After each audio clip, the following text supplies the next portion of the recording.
Well, welcome back to the planning table here. It's been a few weeks now since Kate's passing, and I'm handling it better.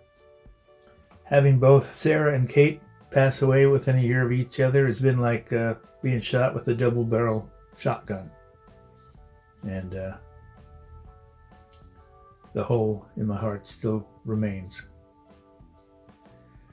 Anyway, I'm waiting to hear from my breeder about this last litter he's going to have for this year.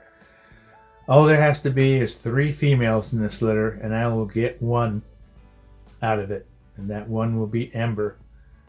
And if there are 3 females in this coming litter, I'll get Ember at 8 weeks old sent to me about mid to late October of this year. So there's still hope. I'm crossing my fingers, crossing my toes, rubbing my rabbit's foot, saying a prayer each night, whatever might help get me a female out of this last litter.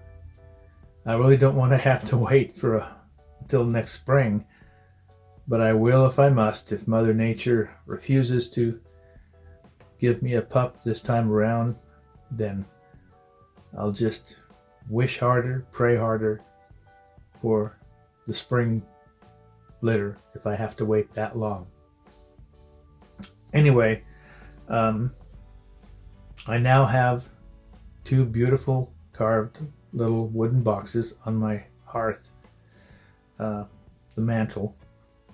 One's for Sarah, has her ashes in it, has her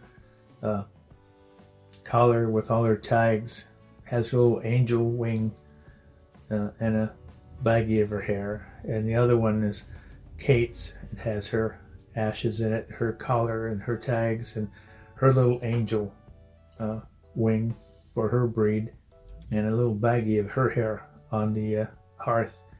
So both the girls are together, and they're with me, and their spirit will always be with me in the house. For the RV, I already had a little angel wing for Sarah, and I got one for Kate. And they're hanging in the cab over my head where they would sit or ride on all our journeys. So even in the RV, their spirit is with me always. And while I'm waiting for the pup, I'm cleaning up, working in the backyard. I've given up on the lawn. I swear, every darn mole within a mile radius has been driven into my backyard, only my backyard. And I've just given up the fight. The best I can do is go out there and stamp them down and try to grate them over. Maybe throw a little grass seed on if the birds don't eat that first. But yeah, I just want to clean it up so the backyard looks safe and inviting for the new pup.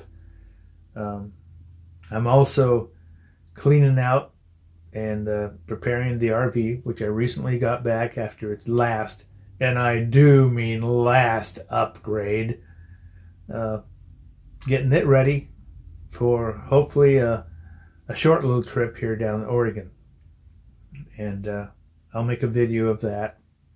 Whether I get a pup or not, I'll still be traveling in my RV. I'll still be making videos. I'll still have things to show all my viewers.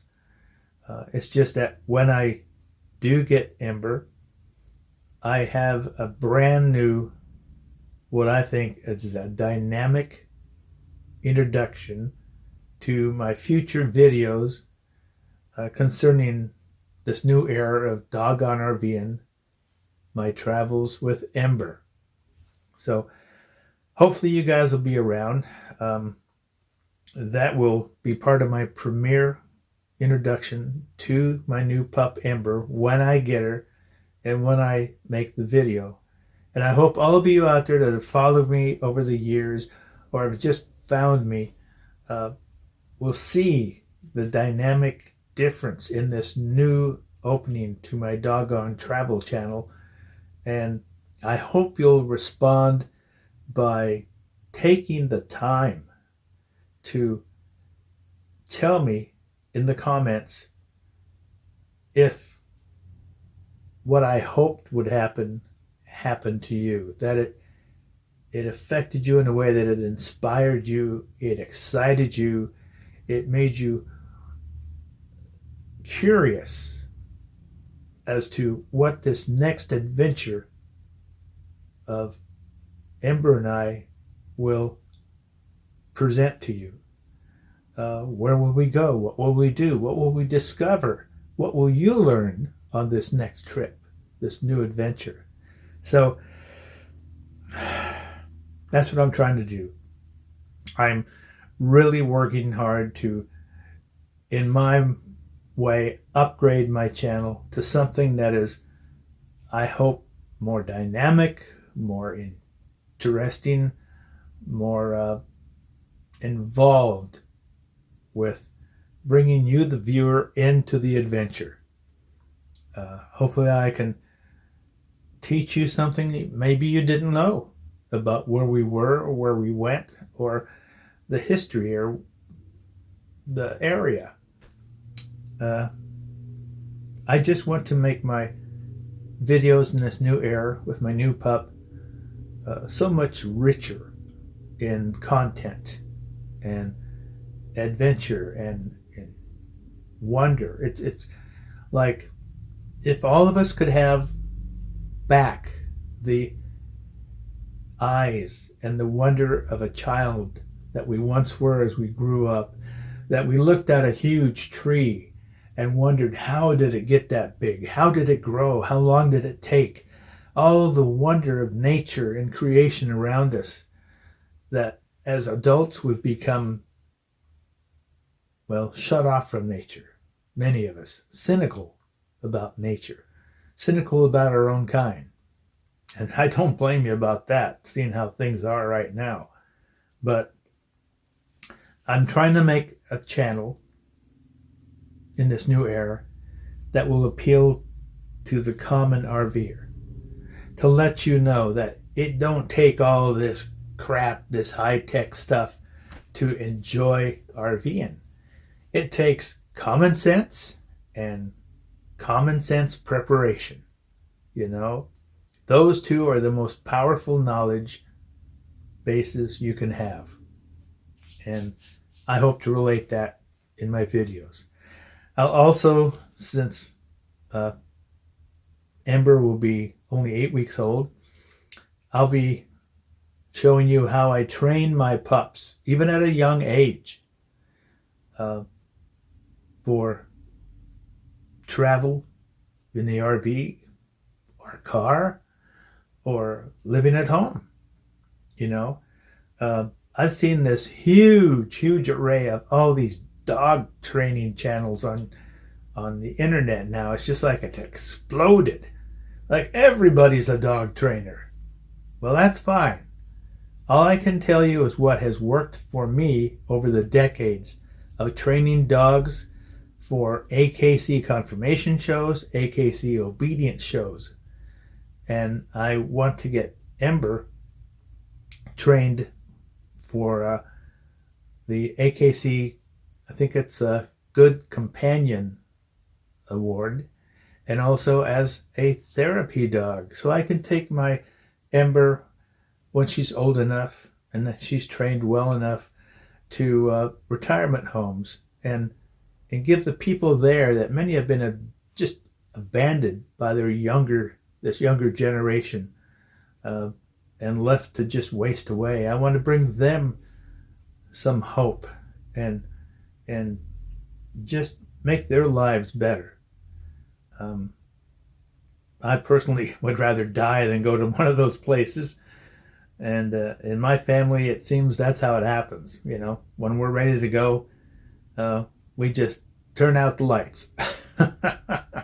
We don't prolong our life being a vegetable or having our senses just deteriorate to the point where we are a vegetable. And you know, I think we have more feelings for animals than we do humans. well, I'll go drop that. Okay. Anyway, yeah, I'm still working on places to go. Like I said, whether I get a pup or not, we'll be traveling. I don't know how much traveling I will do with a new pup, because there's the shots and the medical parts and all these things for a period of time that I have to keep up on. But we can do some traveling around the Northwest, Washington, Oregon. So I hope you guys will stay tuned for that. Anyway, I want to thank all the brand new viewers. The numbers are growing. What I thought I would get an arrow for, a little badge from YouTube for 1,000. I guess that's not 1,000, that's 100,000. So that ain't never gonna happen. I'm a realist, and I'll be happy as heck just to get 1,000 subscribers. And I know they can fluctuate. I've seen it a lot, but yeah, just to see the numbers continually grow lets me know that what I'm communicating with you out there is making some kind of connection between us. Common knowledge, common experiences, or maybe you find what I'm showing you to be of interest. Maybe I can present it to you in a different way than what the others just spool out as if they were carbon copies of so many other channels out there.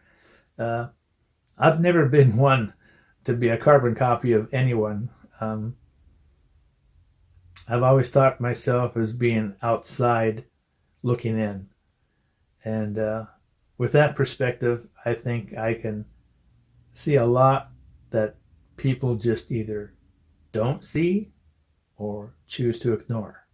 So with that, I'll say what the girls and I always used to say, and that is, we wish you happy trails and woof woof. Take care, and I'll have an update on the litter as soon as possible. Take care.